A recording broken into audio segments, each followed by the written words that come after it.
Hello friends, welcome in P max classes. आज हम start करेंगे ऑप्टिक्स में दूसरा डेरिवेशन, गोलीय उत्तल पृष्ठ पर प्रकाश के अपवर्तन के सूत्र का निगमन करेंगे। इससे पहले वाले वीडियो में गोलीय उत्तल पृष्ठ पर प्रकाश के अपवर्तन के सूत्र का निगमन हो चुका है, जो फॉर्मूला था n2/v minus n1/u is equal to n2 minus n1/r। तो n2 क्या था? जिस मीडियम में लाइट इंटर कर रही हो। n1 क्या था? जिस मीडियम से लाइट पास कर रही हो उसे n1 हम लोगों ने कहा था। v क्या था? उस सरफेस से इमेज की डिस्टेंस थी, प्रतिबिंब की दूरी थी। और u क्या था? पृष्ठ से वस्तु की दूरी यानी ऑब्जेक्ट की दूरी थी। r क्या था? रेडियस ऑफ कर्वेचर था।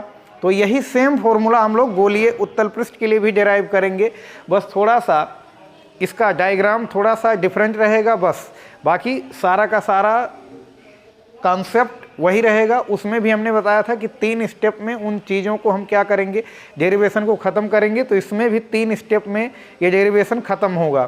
फर्स्ट स्टेप क्या कि ट्रायंगल का एक्सटीरियर एंगल वाला थ्योरम लगाएंगे कि जो बहिष्कोण होता है उस सुदूर अंतः कोणों के योग के बराबर होता है।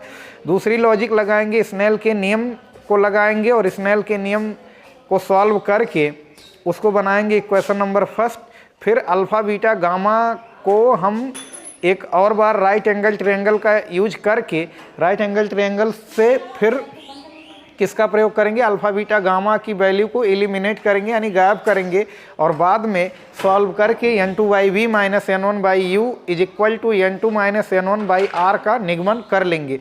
तो आइए स्टार्ट करते हैं। इसमें सबसे पहले इमेज खूब अच्छे से, ये इसका जो डायग्राम बहुत अच्छे से बनना चाहिए। तो ये है अपने पास गोलीय उत्तल पृष्ठ। गोलीय उत्तल पृष्ठ कैसे पता चला? इसके दबे हुए पृष्ठ पर मटेरियल भरा है, तो इसको हम लोगों ने कह दिया गोलीय उत्तल पृष्ठ। ये इसका क्या है? पोल है, ध्रुव है। यहाँ से होकर पास करने वाली ये लाइन जो है ये प्रिंसिपल एक्सिस हो जाएगी। Principal axis, this is pole of spherical convex surface. यहाँ कहीं इसका दबे हुए पृष्ठ की ओर हमेशा क्या होता है? इसका सेंटर ऑफ कर्वेचर यहाँ कहीं हम मान ले रहे हैं सी से होकर जाने वाली लाइन क्या कहलाती है? तो सी से होकर जाने वाली लाइन क्या कहलाती है? नॉर्मल, अभिलंब। तो दिस इज CAN, नॉर्मल, ये अभिलंब है। बात समझ में आई? इसका हमने रिफ्रैक्टिव इंडेक्स मान लिया n2, और जिस मीडियम में रखा है इसका रिफ्रैक्टिव इंडेक्स हमने मान लिया है n1 है। बात समझ में आई? इसका अपवर्तनांक, पृष्ठ का अपवर्तनांक हमने मान लिया n2, और जिस माध्यम में रखा है इसका अपवर्तनांक हम लोगों ने मान लिया क्या है? n1 है। यहाँ से हमने क्या खींच दिया? एक परपेंडिकुलर खींच दिया जिसको नाम दे दिया m। ये जो m है ये p के बहुत नियर है। m is very near to p। m जो है p के बहुत करीब है। ये पिछले वाले में भी ऐसा हुआ था डिस्कशन। बात समझ में आई? यहाँ पर कहीं पर हम मान ले रहे हैं कोई पॉइंट ऑब्जेक्ट है अपने पास इस प्रिंसिपल एक्सिस पर O। तो यहाँ से ये जो हम किरण इस पृष्ठ पर खींचेंगे ये आपतित किरण होगी, और चूंकि ये विरल से सघन में जा रहा है, हम मान ले रहे हैं ये डेंसर है, ये रेयर है, तो प्रकाश जा रहा है विरल से सघन में, तो ये अभिलंब की ओर क्या हो जाएगी? झुक जाएगी थोड़ा सा। तो अभिलंब की ओर झुकेगी तो ऐसा लग रहा है कि जैसे ये किरण, समझ रहे हो ना, ये अपवर्तित किरण है। अपवर्तित किरण को देखकर ऐसा लग रहा है जैसे ये किरण कहाँ से आ रही हो? जैसे कहीं पीछे से आ रही हो, यहाँ कहीं से। तो यहाँ कहीं इस O पॉइंट का क्या बन जाएगा? इमेज, प्रतिबिंब बनेगा। क्यों? क्योंकि ये किरण अगर हम यहाँ से भेज दें तो ये सीधे निकल जाएगी। इनके बीच की दूरी लगातार बढ़ती जा रही है, तो आगे तो ये कहीं कट नहीं करेंगी, तो इनको क्या करना पड़ेगा? यहाँ कहीं पीछे बढ़ाना पड़ेगा। तो यहाँ पर एक वर्चुअल इमेज बना है, आभासी प्रतिबिंब बना है इस पॉइंट ऑब्जेक्ट O का। मान ले रहे हैं ये डिस्टेंस कितना है? पोल से O की डिस्टेंस जो है वो U है। पोल से इमेज की डिस्टेंस जो है इसको हम लोग मान ले रहे हैं V, स्मॉल u। पोल से जो सेंटर ऑफ कर्वेचर की डिस्टेंस है उसको हमने मान लिया क्या? R है। बात समझ में आई? तो इस तरह से हम ये जो पैरामीटर है ये सब मान सकते हैं। ये हमने परपेंडिकुलर, उसको हमने, ये कोण हम मान ले रहे हैं अल्फ़ा है, ये कोण मान ले रहे हैं बीटा है, और ये कोण मान ले रहे गामा है।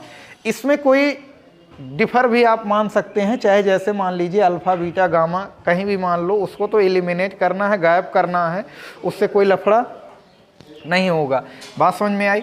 अच्छा, यहाँ पर ये जरा देख सकते हैं, दिस इज, ये आपतित किरण है और ये है अपना अभिलंब। तो आपतित किरण और अभिलंब के बीच जो ये कोण बन रहा है बड़ा सा, ये कौन सा कोण है?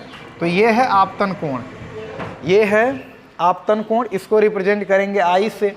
ये है अपना अभिलंब और ये है अपवर्तित किरण, इसके बीच का जो एक कोण बनेगा दिस इज आर, ये अपवर्तन कोण, रिफ्रैक्टिव एंगल, ठीक है, इंसिडेंट एंगल आई और आर हो गए। अच्छा, ये दोनों लाइनें, ये वाली लाइन और ये वाली लाइन एक दूसरे को क्या कर रही हैं? ए पॉइंट पर इंटरसेक्ट कर रही हैं। तो अगर ए एंगल आर है तो ये इतना एंगल भी कितना होगा? आर होगा। बात समझ में आई? ये एंगल अगर आर है तो ये एंगल आर होगा। अपोजिट एंगल क्या होते हैं? बराबर होते हैं जब दो रेखाएं एक दूसरे को प्रतिच्छेद करती हैं। तो ये जितना हम लोगों को पैरामीटर मानना था वो हम लोग मान चुके हैं। अब इसके लिए डेरिवेशन करेंगे। तो सबसे पहले हम लोग लगाएंगे एक्सटीरियर एंगल का कंसेप्ट। यहाँ पर ये बड़ा वाला ट्रायंगल दिख रहा है IAC, बड़ा वाला ट्रायंगल, ये ट्रायंगल समझ रहे हो ना? तो यहाँ पर लिख दे रहे हैं in triangle IAC, triangle IAC में ये IAC बड़ा सा ट्रायंगल दिख रहा है, इसमें देख रहे हैं एक्सटीरियर एंगल कौन सा है? आर है, ठीक है। तो पहले छोटे वाले में लगा लेते हैं OAC में। किस में? OAC में, समझ रहे हो ना? पहले आपतन कोण ही पसंद है सबको लिखना, तुम्हारा जो समझ रहे हो ना, तुम्हें जो पसंद आए वो पहले लिख सकते हो। तो ट्रायंगल OAC में जरा देख लो, ये छोटा सा ट्रायंगल दिखा OAC में ये है एक्सटीरियर एंगल I और ये सब दोनों हैं इंटीरियर एंगल, फार वाले, दूर वाले। तो क्या हो जाएगा? I is equal to alpha plus gamma, alpha plus gamma. इसमें अच्छा, पिछले वाले में क्या था? पिछले वाले में हमें थोड़ा सा पक्षांतर करना पड़ा था आई निकालने के लिए। अब की बार यहाँ पर बना बनाया मिल गया आई, तो लफड़ा ही नहीं है। फिर इन ट्रायंगल IAC, अब बात कर लेते हैं IAC की। In triangle IAC, in triangle IAC, in triangle OAC में ये जानकारी हमको मिल गई है। इन ट्रायंगल IAC क्या होगा? तो IAC में हो जाएगा, जरा देख लो, R है एक्सटीरियर एंगल, तो R हो जाएगा कितना? बीटा प्लस गामा के बराबर, बीटा प्लस गामा के बराबर। तो जैसा कि हमने I और R निकाल लिया है, तो सबसे पहला काम यही करना था, फर्स्ट स्टेप। 3 स्टेप में अगर इस डेरिवेशन को याद रखेंगे तो फिर बहुत ही आसान होगा समझने में। तो I और R हमने निकाल लिया और ये जैसा कि जानते हैं बहुत ही मोस्ट इम्पॉर्टेंट डेरिवेशन है, इसके न्यूमेरिकल भी बहुत अच्छे होते हैं। तो I और R हमें पता चल गया। अब लगाएंगे हम लोग स्नेल्स लॉ। तो यहाँ पर लिख दे रहे हैं हम स्नेल के नियम से। क्या है स्नेल का नियम? इसको समझ लीजिएगा। ये पहले, सबसे पहले यहाँ से शुरुआत करेंगे। ये स्नेल के नियम से क्या है? Snell's law 1n2 is equal to n2 by n1 is equal to sine I by sine R। ये है अपने स्नेल का नियम। तो क्रॉस मल्टीप्लाई कर दोगे तो ये आ जाएगा n1 sine I is equal to n2 sine R, n2 sine R, ठीक है। यहाँ चूँकि अच्छा एक चीज़ और पिछले वाले में भी हम लोगों ने जाना था कि अल्फ़ा बीटा गामा और I और R ये सब बहुत ही स्मॉल एंगल हैं, टेंस टू 0, बहुत ही छोटे एंगल हैं। और बहुत ही छोटे एंगल हों तो साइन थीटा को हम थीटा लिख सकते हैं, टेन थीटा को थीटा लिख सकते हैं, कॉस थीटा को कभी भी थीटा नहीं लिख सकते क्योंकि कॉस 0 की वैल्यू 1 होती है। बात समझ में आई? तो चूँकि I और R क्या हैं? बहुत ही छोटे हैं, वेरी स्मॉल हैं, बहुत सूक्ष्म हैं। तो अगर I और R बहुत सूक्ष्म हैं, तो अगर I और R बहुत सूक्ष्म है तो साइन I को I लिख सकते हैं और साइन R को क्या लिख सकते हैं? R लिख सकते हैं। इसलिए क्या हो जाएगा? n1 I is equal to n2 R। I और R की वैल्यू पुट कर देंगे तो I की वैल्यू कितनी है? I की वैल्यू है वहाँ से अल्फ़ा प्लस गामा और यहाँ से R की वैल्यू कितनी है? Beta plus gamma. मल्टीप्लाई करेंगे तब तो हो जाएगा n1 alpha, plus N1 gamma, N2 beta plus N2 gamma. Gamma वाले पदों को एक साइड में कर लेंगे तो इसको क्या हो जाएगा, N1 गामा, ये इस पार आएगा तो माइनस हो जाएगा N2 gamma is equal to, इधर बचा है अपने पास N2 बीटा, ये पक्षांतर करोगे तो इस पार आएगा, हो जाएगा N1 अल्फ़ा। यहाँ से गामा कर लो कॉमन तो N1 माइनस N2 दिख रहा है ना। अगर मान लो नहीं दिख रहा होगा तो इसको समझ लेना खूब अच्छे से। N1 minus N2 gamma common हो चुका है, ये इधर अपने पास आ गया N2 beta minus N1 alpha. This is equation number first. बात समझ में आई? तो यहाँ पर इसको खूब अच्छे से समझ सकते हैं। पहला स्टेप एक्सटीरियर एंगल का कॉन्सेप्ट लगाएंगे। सेकंड स्टेप क्या, स्नेल का नियम लगाकर अल्फ़ा बीटा गामा के रूप में एक समीकरण N1 और N2 में स्थापित करेंगे। और ये हो गया समीकरण नंबर 1 मान लेंगे इसको। अब थर्ड स्टेप के लिए अब ये चित्र वगैरह बन गया है, समझ चुके हैं खूब अच्छे से। इसको स्क्रीनशॉट ले सकते हैं अथवा नोट कर सकते हैं वीडियो पॉज करके। तो आइए इसको मिटा दे रहे हैं फिर से। अब आगे की ये समीकरण नंबर 1 याद रखे रहना, ठीक है। तो इसको हम मिटा दे रहे हैं यहाँ से।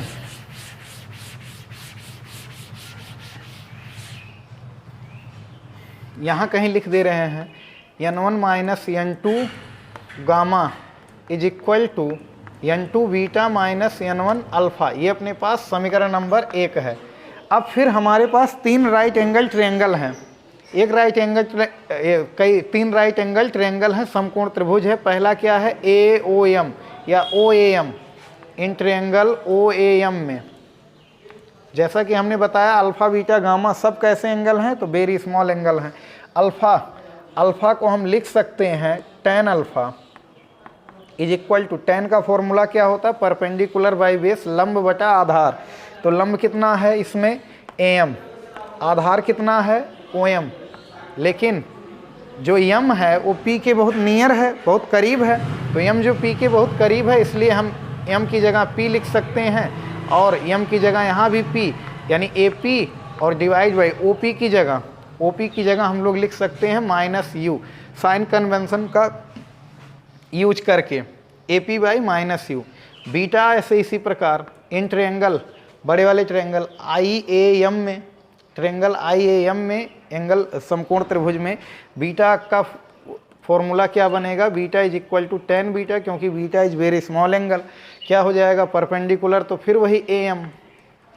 इस ट्रायंगल में भी परपेंडिकुलर कौन है, AM, और बेस कितना है IM। बात समझ में आई? तो AM को AM ही रहने दो, बहुत सी बुकों में इसको AM को AP लिख सकते हैं। क्यों? क्योंकि M is very near to P, और IM को लिख सकते हैं IP। तो AP को AP ही रहने दो, IP को लिख सकते हैं माइनस V। तो अपने पास बीटा के प्लेस पर एक फॉर्मूला आ गया AP बाई माइनस V। ऐसे गामा की जगह क्या लिख सकते हैं, tan गामा, नियरली होते हैं, समझ रहे हो ना। तो tan गामा फिर वही हो जाएगा इस ट्रायंगल में, इस समकोण त्रिभुज में tan गामा जब लगाएंगे तो लंब बटा आधार, लंब कितना हो जाएगा फिर AM, आधार कितना हो जाएगा MC। तो यहाँ से AM को AP लिख सकते हैं, MC को PC लिख सकते हैं। AP को AP ही रहने दो, PC को हम लोग लिख सकते हैं प्लस R। रीजन दाहिनी ओर है, साइन कन्वेंशन यहाँ भी यूज करेंगे, साइन कन्वेंशन का बड़ा महत्व है। तो अल्फ़ा बीटा गामा का मान अपने को पता चल गया है। अब अल्फ़ा बीटा गामा की वैल्यू पुट कर देंगे इन इक्वेशन फर्स्ट में, समझ रहे हो ना, समीकरण 1 में रख देंगे। तो अल्फ़ा की जगह, अल्फ़ा का मान बीटा की जगह चलिए रख देते हैं। अल्फ़ा बीटा गामा का मान समीकरण 1 में रखने पर, तो चलिए समीकरण 1 में रख रहे हैं तो क्या होगा, समीकरण 1 अपने पास N1 माइनस N2 तो पहले से ही है। गामा की जगह हम लोग लिख सकते हैं AP बाई R। N2 को N2 ही रहने दो, बीटा की जगह पर हम लोग लिख सकते हैं AP by minus V।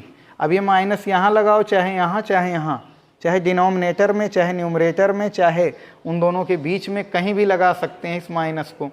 Minus तो बीच में है, N1 अल्फ़ा के प्लेस पर हम लोग क्या लिख सकते हैं, AP by minus U। A P by minus you.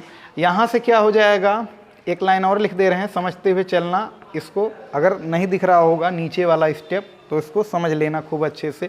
n1 minus n2 A P by R is equal to, ये माइनस बाहर निकल जाएगा, n2 ए पी बटा V minus minus plus n1 A P बटा यू। तो यहाँ तक हो चुका है। तो ऊपर वाला स्टेप हम फिर से मिटा रहे हैं, स्क्रीनशॉट ले सकते हैं अथवा वीडियो पॉज करके इसको नोट कर सकते हैं। तो आइए इधर के स्टेप को और आगे सॉल्व करते हैं, बस डेरिवेशन संपूर्ण होने वाला है। तो यहाँ पर क्या हो जाएगा, n1 माइनस n2 में से यहाँ भी माइनस हम लोग कर ले रहे हैं कॉमन, तो ये हो जाएगा उल्टा n2 minus n1 A P by R. यहाँ भी माइनस ए पी कर ले रहे हैं कॉमन, यहाँ ए पी था ए पी, तो A P minus A P कर ले रहे हैं कॉमन, तो बचेगा क्या n2 बाई वी, और ये प्लस वाला क्या हो जाएगा, माइनस कॉमन होने पर अंदर का साइन बदल जाएगा, चिन्ह बदल जाएगा, तो क्या हो जाएगा n1 बाई यू। यहाँ माइनस ए पी से ए पी कट गया, माइनस से माइनस भी साफ हो गया, तो ये आ चुका है अपने पास formula n2 minus n1 by R is equal to n2 by V minus n1 by U. इसको उल्टा करके लिख सकते हैं n2 by V minus n1 by U is equal to n2 minus n1 by R. तो ये अपने पास आ गया फॉर्मूला। गोलीय उत्तल पृष्ठ पर प्रकाश के अपवर्तन का सूत्र आ चुका है n2 by V minus n1 by U is equal to n2 minus n1 by R. तो n2 क्या है, जिस माध्यम में प्रकाश जा रहा हो, जहाँ प्रकाश जा रहा हो। n1 क्या है, जहाँ से प्रकाश आ रहा हो। v क्या है, पृष्ठ से प्रतिबिंब की दूरी, वो जो वर्चुअल इमेज बना है उसकी डिस्टेंस है। u क्या है, सरफेस से पृष्ठ से ऑब्जेक्ट की दूरी, वस्तु की दूरी। r क्या है, उस सरफेस की वक्रता त्रिज्या है। बात समझ में आई? तो इसको खूब अच्छे से नोट कर सकते हैं। आइए आगे इसको थोड़ा सा बढ़ाते हैं। बहुत सी बुकों में इसका थोड़ा और, मान लो एक मीडियम, अगर एक मीडियम का अपवर्तनांक क्या हो, 1 हो, जिस माध्यम में रखा है, यानी वायु निर्वात में रखा है, तो यदि पहले माध्यम के सापेक्ष दूसरे माध्यम का अपवर्तनांक, ठीक है, n2 हो, तो 1 n2 बराबर लिख सकते हैं n2 बाई n1 बराबर n मान ले रहे हैं। 1 n2 को हम लोग मान ले रहे हैं कितना है, n है। तो यहाँ से भाग लगाएंगे, इसको समीकरण नंबर 2 मान लो। समीकरण 2 में n1 से भाग करने पर, तो डिवीजन जब n1 से करेंगे, डिवाइड करेंगे भाग करने पर, तो यहाँ भाग करेंगे तो क्या हो जाएगा, n2 by n1 by V minus n1 by n1 by U is equal to n2 by n1 minus n1 by n1 by R. n1 से n1 cancel out, n2 by n1 को लिख सकते हैं n। तो formula अपने पास फिर से क्या आ गया, यहाँ से ये वाला स्टेप यहाँ लिख दे रहे हैं, n by V minus 1 by U is equal to n minus 1 by R. तो ये अपने पास एक और फॉर्मूला आ गया, सेम फॉर्मूला आ गया जो गोलीय अवतल पृष्ठ के लिए आया था, और वही सेम फॉर्मूला आ गया गोलीय उत्तल पृष्ठ के लिए। तो इस तरह से डेरिवेशन खूब अच्छे से इसको कर सकते हैं 3 स्टेप में। फर्स्ट स्टेप क्या लगाएंगे, बहिष्कोण का कंसेप्ट लगाएंगे, आई और आर निकालेंगे। दूसरा स्टेप क्या रहेगा, स्नेल का नियम लगाकर alpha beta gamma n1 n2 में एक रिलेशन बनाएंगे, जिसको समीकरण 1 मान लेंगे। तीसरा स्टेप क्या, फिर से राइट एंगल ट्रायंगल 3 बार इस्तेमाल करके अल्फा बीटा गामा का मान रखेंगे समीकरण 1 में निकाल कर, यानी अल्फा बीटा गामा को हमें एलिमिनेट करना रहेगा, गायब करना रहेगा, और इस तरह से अपने पास फॉर्मूला आ जाएगा n2 by V minus n1 by U is equal to n2 minus n1 by R. तो ये मोस्ट इम्पॉर्टेंट डेरिवेशन है। अब दोनों डेरिवेशन करने के बाद ये डेरिवेशन आपको बहुत ही आसान लगेगा, तो इसको खूब अच्छे से नोट कर सकते हैं और पढ़ाई करते रहें। मिलते हैं अगले डेरिवेशन में, जिसमें हम लोग लेंस मेकर फॉर्मूले का निगमन करेंगे, जो और ही ज़्यादा इंपॉर्टेंट डेरिवेशन होने वाला है, और उस पर न्यूमेरिकल भी बहुत आते हैं लेंस मेकर फॉर्मूले पर, और जो इसी लॉजिक का इस्तेमाल करके लेंस मेकर फॉर्मूला का डेरिवेशन होगा। तब तक के लिए पढ़ाई करते रहें।